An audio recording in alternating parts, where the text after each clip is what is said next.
ಒಂದು ಕಡೆ ಭಿನ್ನಮತಕ್ಕೆ ಸರ್ಕಸ್ ನಡೀತಾ ಇದ್ರೆ ಇದೀಗ ಒಂದು ಬ್ರೇಕಿಂಗ್ ನ್ಯೂಸ್ ಕೂಡ ಬರ್ತಾ ಇದೆ, ಬನ್ನಿ ನೋಡೋಣ.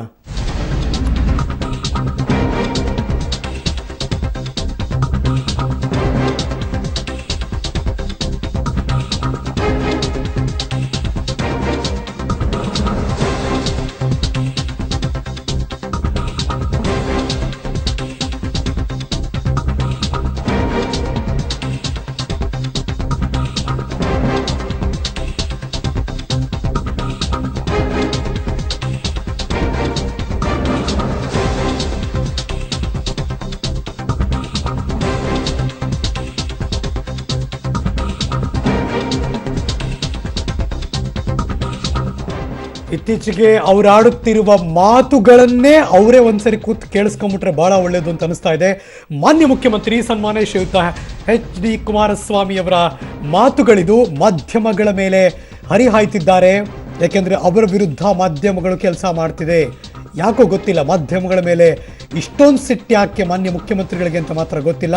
ಅವ್ರನ್ನ ಮುಗಿಸೋದಕ್ಕೆ ಮಾಧ್ಯಮಗಳು ಶ್ರಮ ಪಡುತ್ತಿವೆಯಂತೆ. ಅವರ ಪ್ರಕಾರ ನಾಡಿನ ಅಧಿಪತಿಯಾಗಿ ಹಲವಾರು ಸಾರಿ ಹಲವಾರು ಅವರ ಮಾತುಗಳು ಬೇರೆ ಬೇರೆ ಸಂದರ್ಭದಲ್ಲಿ ಆಡ್ತಿರ್ಬೇಕಾದ್ರು ಏನು ಹಿಂಗೆ ಮಾತಾಡ್ತಾರಲ್ಲ ಎಷ್ಟು ಸರಿ ಅಂತ ಅನಿಸ್ತಿರ್ಬೇಕಾದ್ರೆ ಇದು ಕೂಡ ಹಾಗೆ ಜನರು ಕೇಳ್ತಿರೋ ಪ್ರಶ್ನೆ, ಯಾಕೆ ಇಷ್ಟೊಂದು ಬೇಜಾರು ಮಾಡ್ಕೊಂಡು ಈ ರೀತಿ ಮಾತಾಡ್ತಿದ್ದಾರೆ ಅಂತ ಮಾತ್ರ ಗೊತ್ತಿಲ್ಲ. ಇದೀಗ ನೀವು ನೋಡ್ತಿರುವಂತಹ ಬೆಳವಣಿಗೆ ಮಾನ್ಯ ಮುಖ್ಯಮಂತ್ರಿಗಳು ಮಾತಾಡ್ತಿದ್ದಾರೆ. ಸ್ವಾಮಿ ಅವರು ಬಂಡೆ ಅವ್ರ ಬಗ್ಗೆ ಚರ್ಚೆ ಮಂಡ್ಯ ಚುನಾವಣೆ ಬಗ್ಗೆ ಮೇ 23ಕ್ಕೆ ಮಾತಾಡ್ತೀವಿ. ಸಂಸ್ಥೆಗಳಿಗೆ ಸಂಶಯ ಇರ್ಬೋದು, ಮಾಧ್ಯಮದ ಮಿತ್ರರು ಪಾಪ ಒದ್ದಾಡ್ತಾ ಇದ್ದಾರೆ. ಮಾಧ್ಯಮದ ವ್ಯವಸ್ಥಾಪಕರುಗಳು ರಿಪೋರ್ಟರ್ಗಳ ಬಗ್ಗೆ ನಾನು ಹೇಳಲ್ಲ. ಆ ಮಾಧ್ಯಮಕ್ಕೆ ಸೇರಿರ್ತಕ್ಕಂಥ ಎಲೆಕ್ಟ್ರಾನಿಕ್ ಮೀಡಿಯಾದ ಮಾಧ್ಯಮ ಇದು ವ್ಯವಸ್ಥಾಪಕರುಗಳೇನಿದ್ದಾರೆ ಪಾಪ ಭಾಳ ಶ್ರಮ ಪಡ್ತಾ ಇದ್ದಾರೆ. ಪಕ್ಷಿಗಳಿಗಿಂತಲೂ ಹೆಚ್ಚಿನ ಶ್ರಮ ಪಡ್ತಾ ಇದ್ದಾರೆ ಅಲ್ಲಿ ನನ್ನನ್ನು ಯಾಕೆ ಮುಗಿಸ್ಬೇಕು ಅಂತ ಹೇಳಿ. ಆದರೆ ಮಂಡ್ಯ ಜಿಲ್ಲೆ ಜನತೆ ಮುಂದೆ ಅವೆಲ್ಲ ನಡೆಯೋದಿಲ್ಲ. ನನಗೇನು ಕೋಪ, ನನಗೆ ಕೋಪ ಇಲ್ಲ, ಅವ್ರಿಗೆ ಯಾಕೆ ನನ್ನ ಮೇಲೆ ಕೋಪ ಗೊತ್ತಿಲ್ಲ.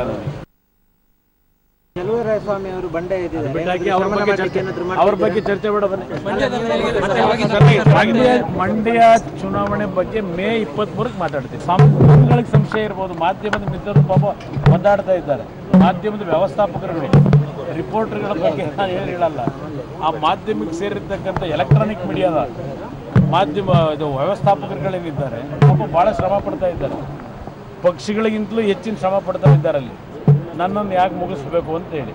ಆದರೆ ಮಂಡ್ಯ ಜಿಲ್ಲೆ ಜನತೆ ಮುಂದೆ ಅವೆಲ್ಲ ನಡೆಯೋದಿಲ್ಲ. ನನಗೇನು ಕೋಪ, ನನಗೆ ಕೋಪ ಇಲ್ಲ, ಅವ್ರಿಗೆ ಯಾಕೆ ನನ್ನ ಮೇಲೆ ಕೋಪ ಗೊತ್ತಿಲ್ಲ. ನನಗೆ